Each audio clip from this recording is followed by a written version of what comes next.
el tema que el Señor ha puesto en mi corazón tratar en el día de hoy. En el día de hoy es hablar de lo que es la jamartía. Jamartía, ese es el tema. Jamartía.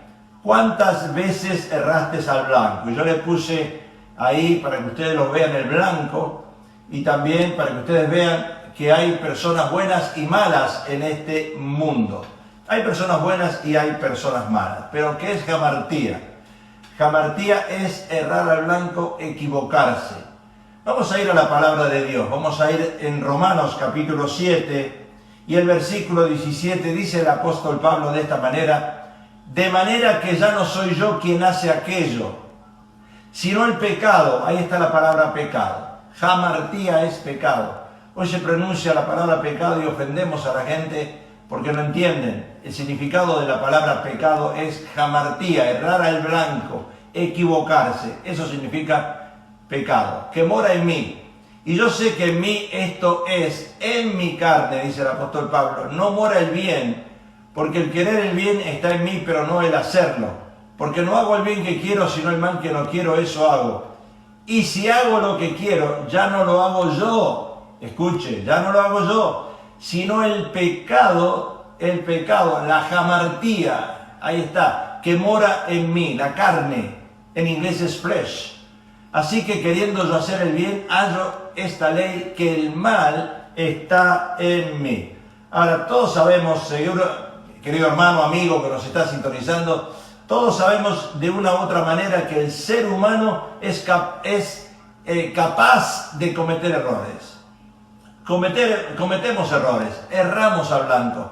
Hemos tomado decisiones malas en nuestra vida, quizás muchos de nosotros sin conocer a Dios, al Señor Jesús, otros conociendo al Señor, hemos tomado quizás decisiones malas, incorrectas. Y el apóstol Pablo, quizás el más grande hombre de Dios después de Jesucristo, lo dice de esta manera: la jamartía, del término del griego, hamartien, que significa perder la marca o errar al blanco. Eso es equivocarse. ¿Cuántas veces tú te has equivocado? ¿Cuántas veces yo me he equivocado?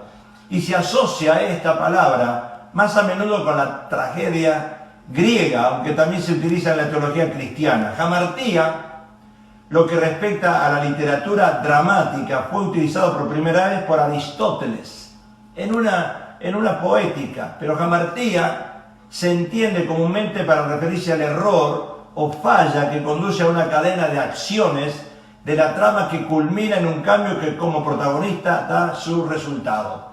O sea que decimos que la paga del pecado es muerte, dice la palabra. Cuando cometemos un error pagamos la consecuencia de ese error.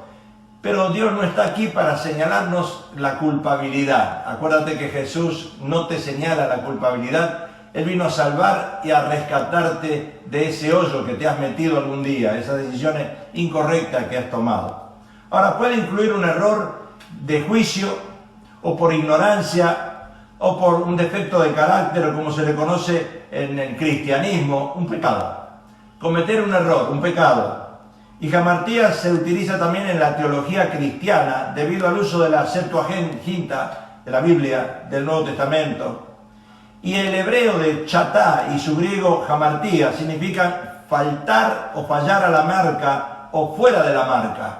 Ahí vistes un blanco, le tiré y le erré al blanco. Tomé una decisión equivocada. O sea que si en el original se le conoce como pecado. Ahora el apóstol Pablo menciona las obras de la carne. ¿Y cuáles son las obras de la carne? Ahí dice todas las cosas malas que nosotros cometemos y erramos al blanco. Dice en Romanos 7:19, y manifiestas son las obras de la carne, que son adulterio, fornicación, inmundicia, lascivia, idolatría, hechicerías, enemistades, pleitos, celos, iras, contiendas, disensiones, herejías, envidias, homicidios, borracheras, orgías y cosas semejantes a estas, acerca de las cuales os amonesto, como ya os lo he dicho antes, que los que practican, ahí está, que los que cometen estos errores, tales como estos, no heredarán el reino de Dios. O sea, los que cometemos estos errores, los que cometen estos errores, dice, no heredarán el reino de Dios. Eso es lo que está diciendo la palabra de Dios en este momento. Bueno, ahora empecemos hoy, quiero hablar de un error, el error de Abraham, el padre de la fe. Quiero hablar de este error hoy, de Abraham. Abraham, de acuerdo a la palabra de Dios, entra en lo que todos conocemos, la mentira. La mentira de Abraham. En Génesis capítulo 12, Dios le dice a Abraham, y haré de ti una nación grande, y te bendeciré y engrandeceré tu nombre y serás bendición. Dios escoge un hombre para usarlo. Dios te escogió a ti, me escogió a mí para usarte, para cumplir un plan, un propósito que Dios tiene diseñado en esta tierra. Lo hizo con Abraham. Lo escoge y le dice, te bendeciré y engrandeceré tu nombre y serás bendición. Ahora, hay una promesa que Dios le hace a Abraham y es hacer de él una nación grande y bendecida. Abraham iba a hacerle bendición para Dios. Y esto nos habla de que las promesas de Dios, como dice la palabra, son amén. Quiere decir que cuando Dios promete algo, lo cumple. Amén significa así sea. Dios promete algo, Dios lo cumple. Ahora, en Génesis, capítulo 12, empezamos a leer la historia de Abraham un poquitito. Y dice, y aconteció que cuando estaba para entrar en Egipto, dijo a Sarai, su mujer, he aquí ahora conozco que eres mujer de hermoso aspecto, y cuando te vean los egipcios dirán, su mujer es, y me matarán a mí. Escucha bien la palabra, y me matarán a mí, o sea, Abraham. Y a ti te reservarán la vida. Ahora pues, ahí viene la mentira. Di que eres mi hermana. Era la esposa. Y él dice, di que eres mi hermana para que me vaya bien por causa tuya y viva mi alma, o sea, no muera, no lo maten, mi alma por causa de ti. Y aconteció que cuando entró Abraham en Egipto, los egipcios vieron que la mujer era hermosa en gran manera. También la vieron los príncipes de Faraón y la alabaron delante de él, y fue llevada la mujer a casa de Faraón e hizo bien a Abraham por causa de ella. Y él tuvo, en compensación, bueno, mire usted, tuvo ovejas, vacas, asnos, siervos, criadas, asnas y camellos.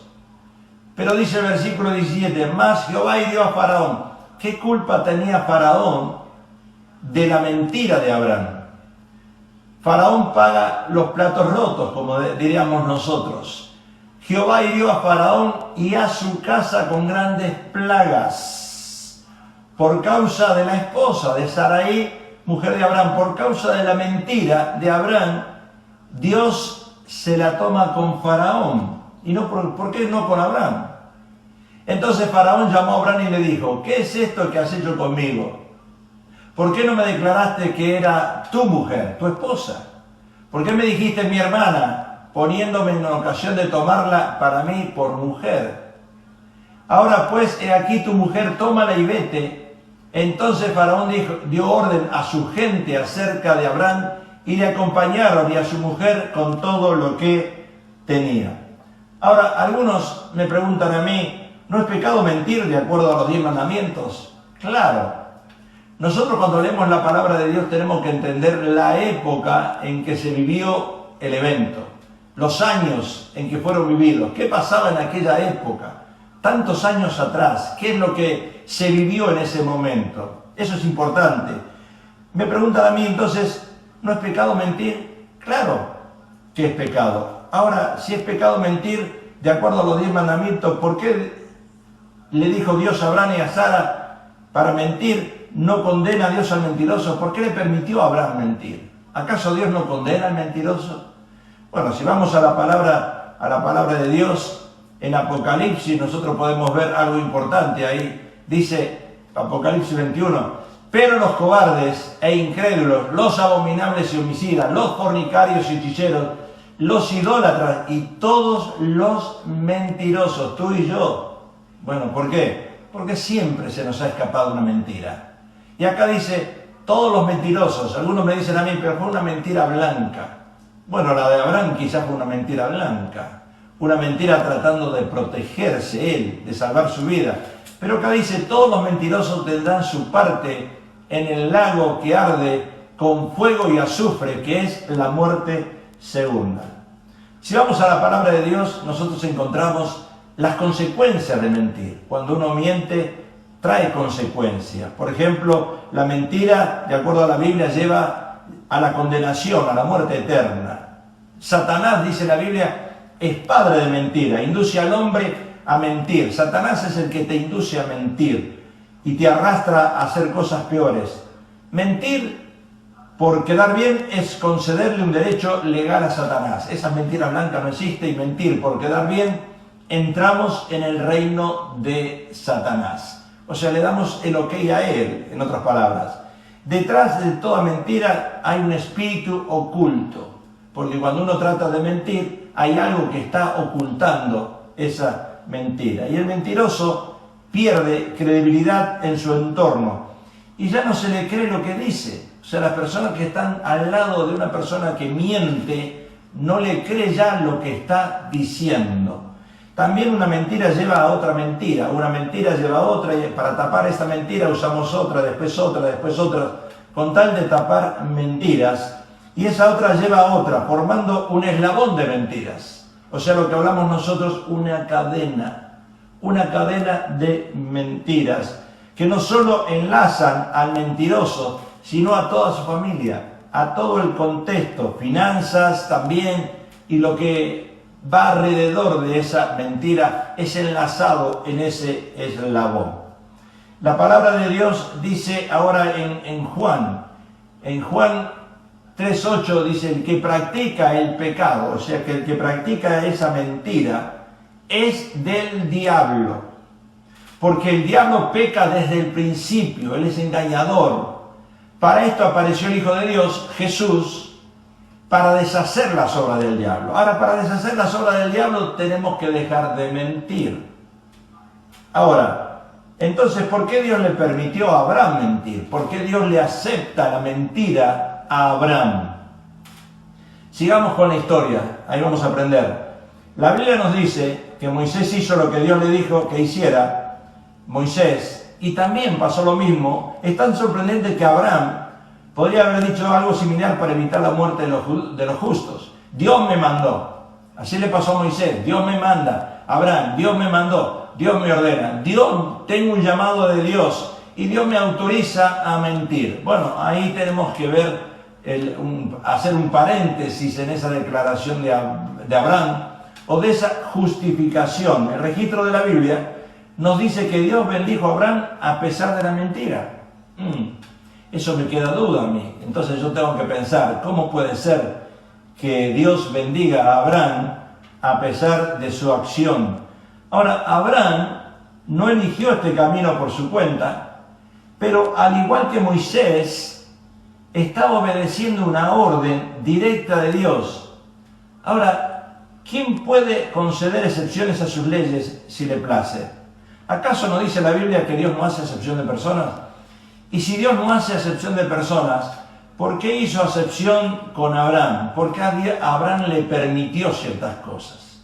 Sabemos que había un plan de Dios en esto, pero ¿por qué Dios le permite a ciertas personas y le tolera ciertas cosas y a otras no? Bueno, eso es lo que vamos a ver en el transcurso de esta horita que estamos aquí hoy. La preocupación de Abraham probablemente no era porque Sara parecía hermosa a sus 90 años, que dice la Biblia, de edad. Y podemos suponer que Sara era bonita, era una mujer hermosa a esa edad, pero lo más importante es que estaba conectada Sara a uno de los grandes hombres de Dios, hombres más ricos. Abraham era rico y con más influencia en aquella región. Y acuérdense que cuando hay poder, cuando hay dinero, detrás de ese dinero hay ciertas cosas que atraen a esa persona, lo hacen popular. Nosotros sabemos que el dinero te lleva a la fama, pero no porque uno es famoso por sí solo, sino porque tiene dinero detrás. Bueno, Abraham era un hombre que tenía dinero. En aquel entonces, ese harén de mujeres que se habla, no se habla de romanticismo, se habla de algo político. El dinero envuelve la política, y esto es lo que estamos viendo que le pasó en ese momento a Abraham. O sea, que Abraham usó una estrategia. Ahora, ¿podemos usar estrategias siendo cristianos?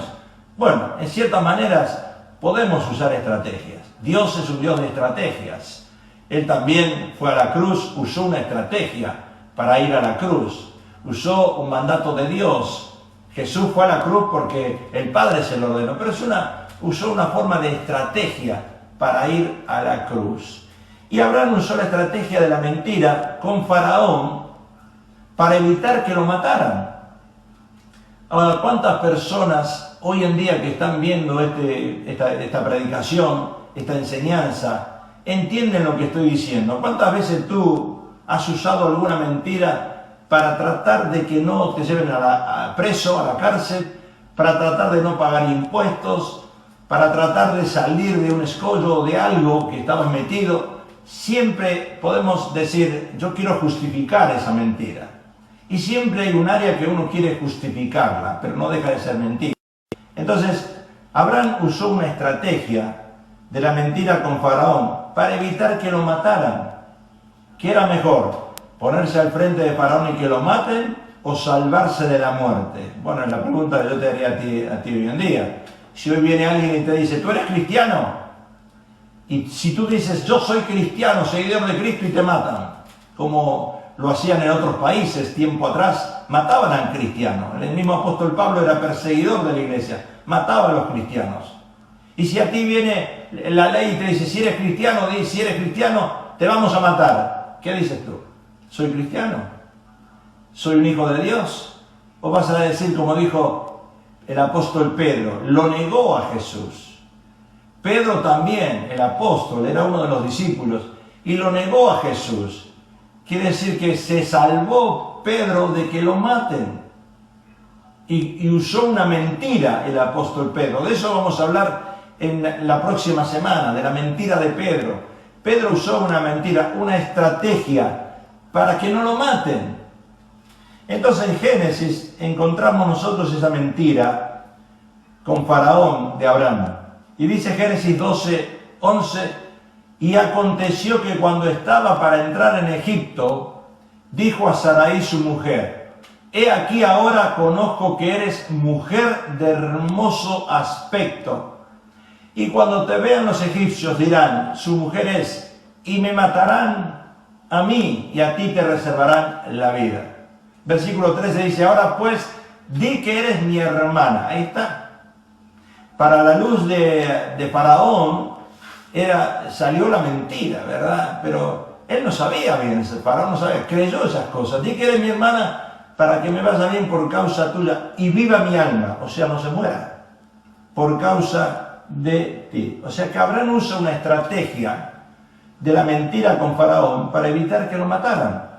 Ahora, ¿acaso Dios permite eso, que usemos estrategias usando la mentira? Bueno, eso es lo que tenemos que nosotros ver más adelante, porque como dije al principio, hay personas malas, hay personas buenas, hay personas que cometen errores involuntariamente y hay personas que cometen errores voluntariamente.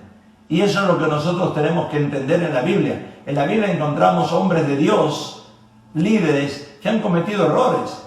Quizás no hay uno que encontremos que ha sido santo, porque el único que fue 3 veces santo es Dios, dice la palabra. Dios es santo 3 veces. O sea que a nadie le gustan las mentiras, especialmente a aquellos que te abren la puerta de la confianza. Cuando te atrapan en una mentira, ya no empiezan a dudar de ti y a no tener confianza. Pero claro, tenemos que ser sinceros hoy en día. Todos hemos mentido. Dice la palabra, no hay justo ni aún uno. Todos hemos pecado. Pecado es jamartía, que es lo que estamos tratando ahora. Todos hemos cometido errores, es lo que dice la palabra de Dios. Y decimos una mentira completa o una verdad a medias, lo cual es lo mismo. Ahora, no ser honesto en todos nos convierte en mentirosos. Si no somos honestos, nos convierte en mentirosos. Pero si en esta jungla, en esta selva que estamos viviendo hoy en día, todo lo que decimos es la verdad, tú y yo estaríamos muertos. Por supuesto, tenemos que usar algún tipo de estrategia dentro de lo que la ley nos permite para poder sobrevivir en esta jungla, en esta selva. Algunas veces mentimos quizás para proteger a otros, pero la mayoría de las ocasiones lo hacemos para salvar nuestra propia vida, para nosotros mismos, salvarnos de algún error que hemos cometido. Y no queremos que nuestra persona, claro, se vea dañada. Primero yo, después yo y al último mi prójimo. Siempre es así en la ley. Primero yo, segundo yo y bueno, de mi prójimo no me interesa que me salve yo. Bueno, así pasó con Abraham. Ahora, la segunda vez que Abraham usa la mentira, lo vemos en Génesis capítulo 20. En Génesis capítulo 20 vemos la segunda vez que Abraham usa la mentira. Pero vamos a ir a una pausa y después vamos a regresar para que usted y yo veamos todos juntos, los que estamos sintonizando, la segunda vez que Abraham usa una mentira. Porque vamos a hablar del pecado de Pedro. Pero jamartía es errar al blanco, y así como Pedro erró al blanco, la Biblia nos identifica que ninguno de nosotros somos perfectos, todos somos pecadores, todos hemos cometido algún error en algún momento. Vamos a ir a la palabra de Dios en Marcos. Marcos capítulo 14, versículo 66 dice: estando Pedro abajo en el patio, vino una de las criadas del sumo sacerdote, y cuando vio a Pedro que se calentaba, mirándole dijo: tú también estabas con Jesús el Nazareno. Mas él negó, diciendo: no le conozco, ni sé lo que dices. Y salió a la entrada y cantó el gallo. Y la criada, viéndolo otra vez, comenzó a decir a los que estaban allí: este es de ellos. Pero él negó otra vez. Y poco después los que estaban allí dijeron otra vez a Pedro: verdaderamente tú eres de ellos, porque eres Galileo y tu manera de hablar es semejante a la de ellos. Entonces él comenzó a maldecir y a jurar: no conozco a este hombre de quien habláis. Y el gallo cantó la segunda vez. Entonces Pedro se acordó de las palabras que Jesús había dicho: antes que el gallo cante 2 veces, me negarás 3 veces. Y pensando en esto, lloraba. Y manifiestas son las obras de la carne, dice Pablo. En ese momento el apóstol Pablo estaba en la carne, por supuesto. Vamos a hablar un poquito más de ese detalle. Pablo lo dice en Romanos 7:19. Manifiestas son las obras de la carne, que son adulterio, fornicación, inmundicia, lascivia, idolatría, hechicerías, enemistades, pleitos, celos, iras, contiendas, disensiones, herejías, envidias, homicidios, borracheras, orgías y cosas semejantes a estas, acerca de las cuales os amonesto, como ya lo he dicho antes, que los que practican tales cosas no heredarán el reino de Dios. Todos sabemos que de una u otra manera todos hemos cometido errores. Por eso jamartía es errar al blanco. El apóstol Pablo, quizás el más grande hombre de Dios después de Jesucristo, lo dice de esta manera. En el término de griego hamartinei, que significa perder la marca o errar al blanco. Eso es pecado.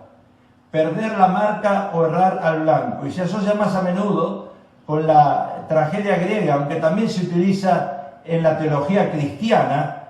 Jamartía, lo que respecta a la literatura dramática, fue utilizado por primera vez por Aristóteles en su Poética.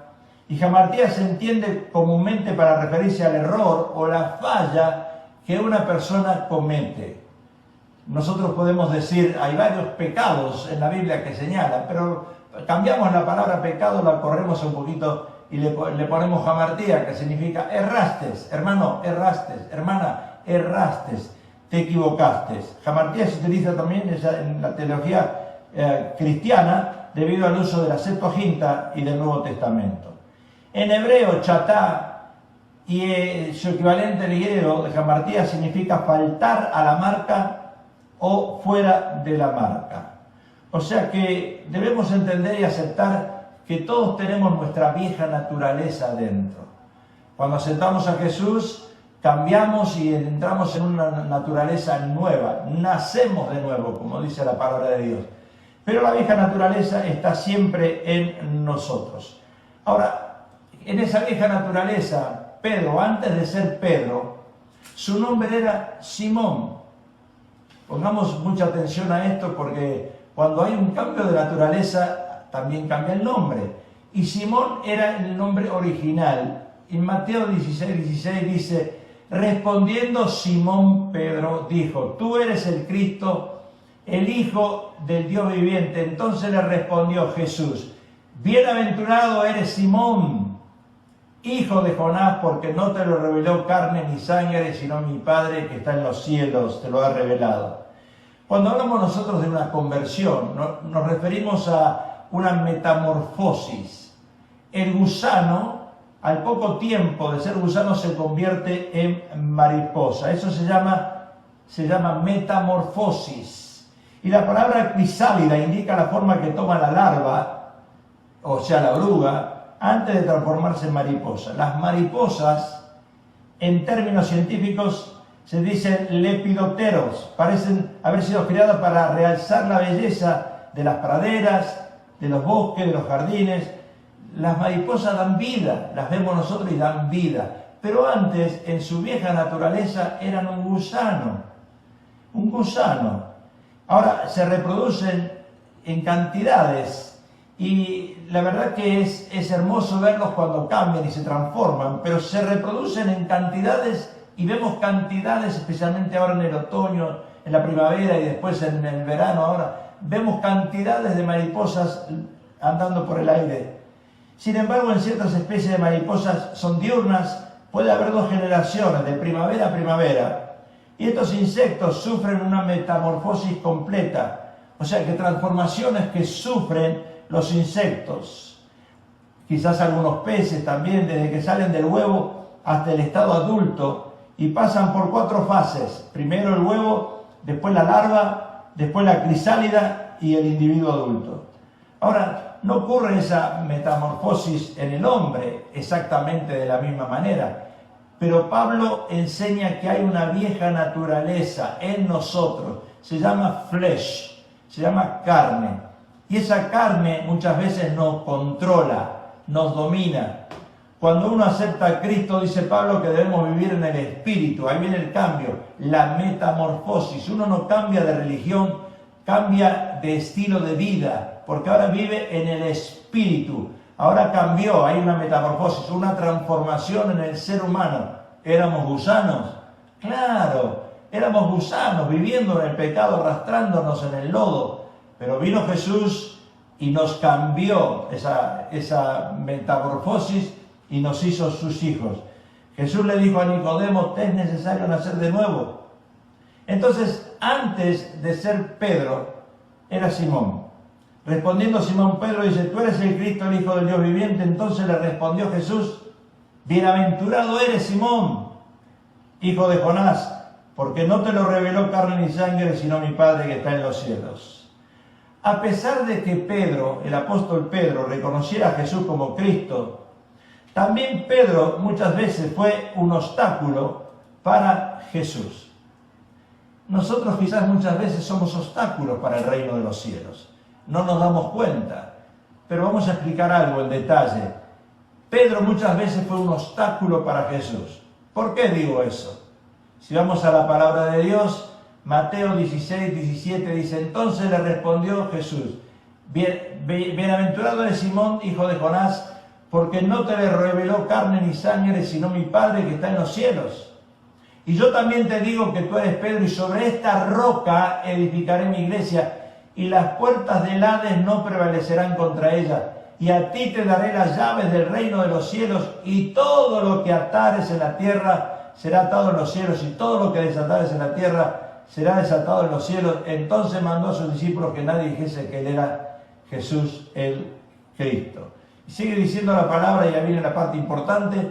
Desde entonces comenzó Jesús a declarar a sus discípulos que le era necesario ir a Jerusalén, padecer mucho de los ancianos, de los principales sacerdotes y de los escribas, y ser muerto. Ahí viene la parte importante. Jesús, antes de ir a la cruz, habla con sus discípulos, especialmente con Pedro, y le dice cuál va a ser su fin. Dice, ser muerto y resucitar al tercer día. Entonces Pedro, ahí está Pedro, tomándolo aparte, comenzó a reconvenirle, diciendo, Señor, ten compasión de ti, en ninguna manera esto te acontezca.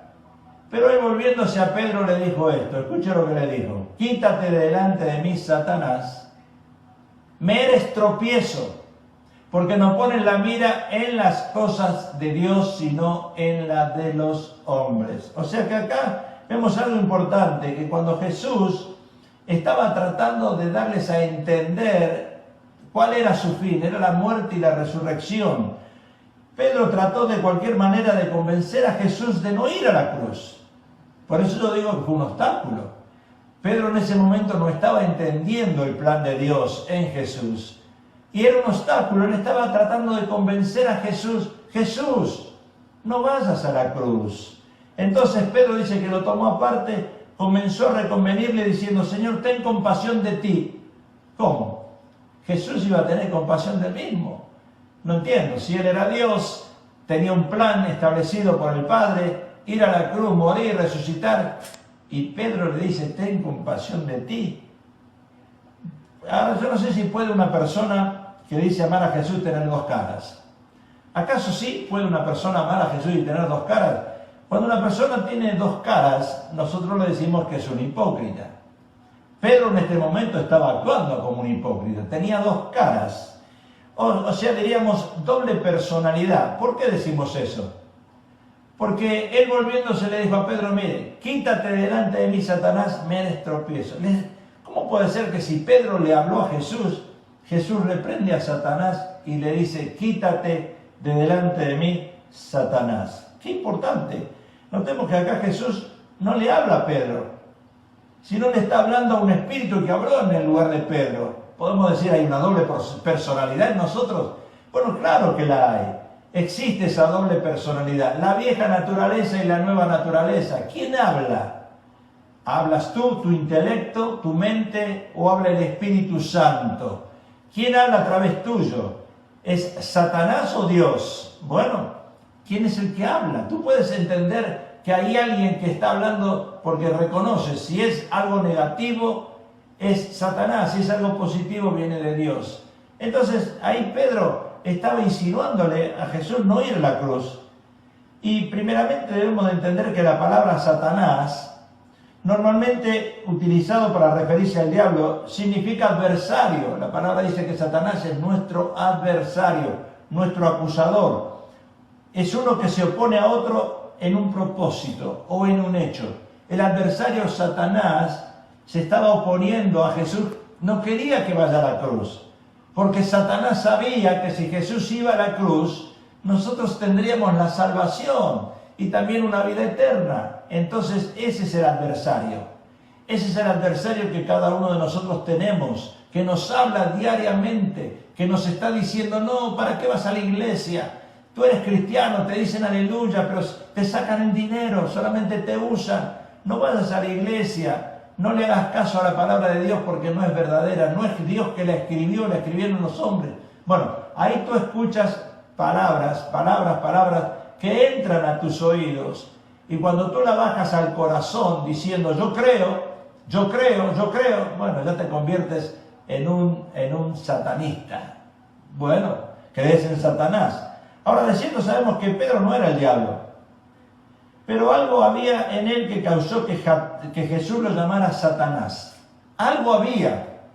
Nosotros nos damos cuenta con las personas que estamos lidiando todos los días, qué espíritu está dentro de esa persona. Si es el espíritu de Dios o el espíritu del anticristo. Si es Jesús hablando o es Satanás hablando. Porque el mundo se opone a la obra de Dios porque el mundo está influenciado por Satanás. Pablo dice en Corintios, el Dios de este siglo. O sea que el mundo entero está influenciado por Satanás, el Dios de este siglo. Y quiere que le diga algo, le creen más a Satanás que a Dios. Lo vemos hoy en día, lo vemos en las redes, lo vemos en las noticias, lo vemos en las playas, lo vemos qué está pasando hoy, que la gente le cree más a Satanás que a Dios. Satanás es el adversario, el príncipe de este mundo, dice la palabra. Y como así tal, como el gobernador del mundo, son sus maneras de pensar que reinan en este mundo.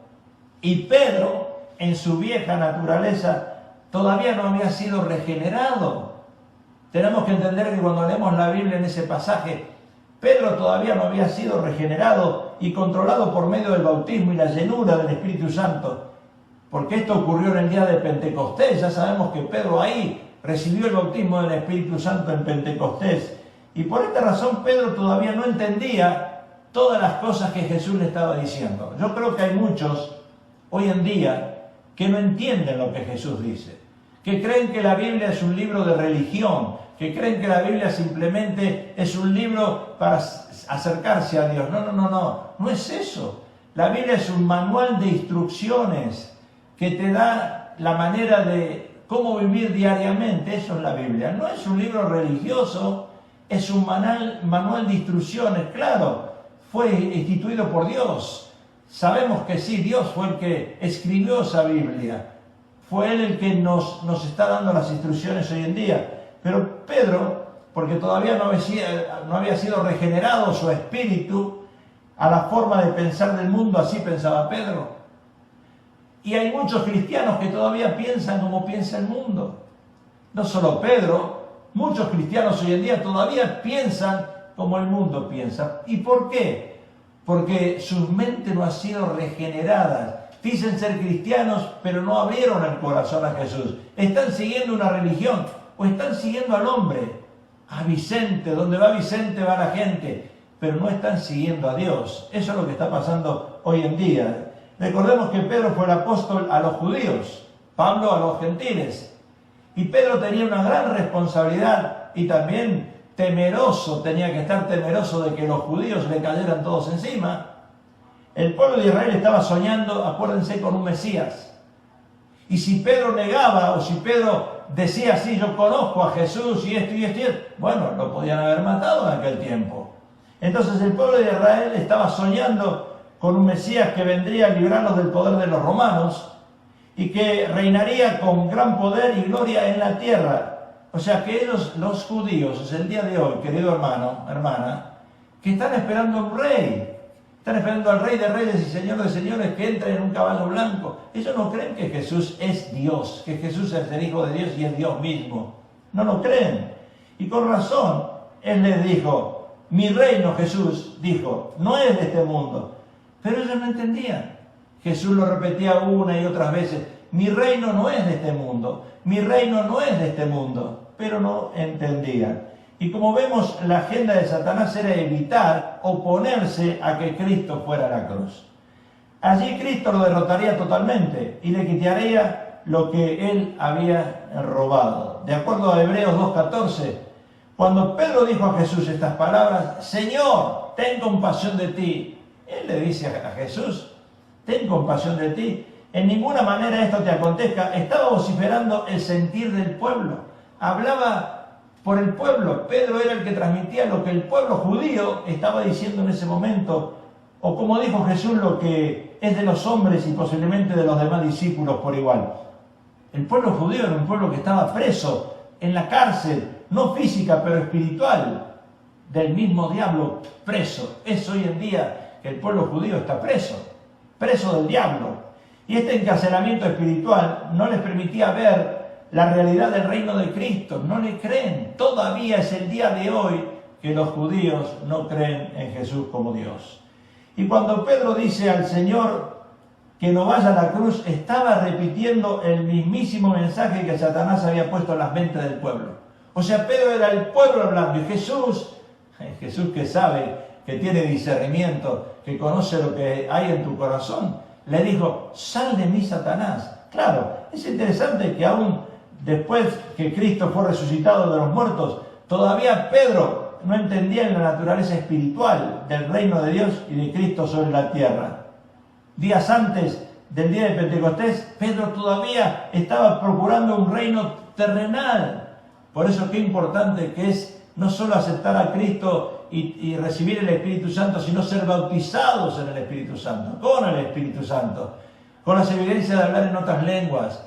Porque el bautismo del Espíritu Santo te da poder y te da conocimiento de muchas cosas, te da autoridad.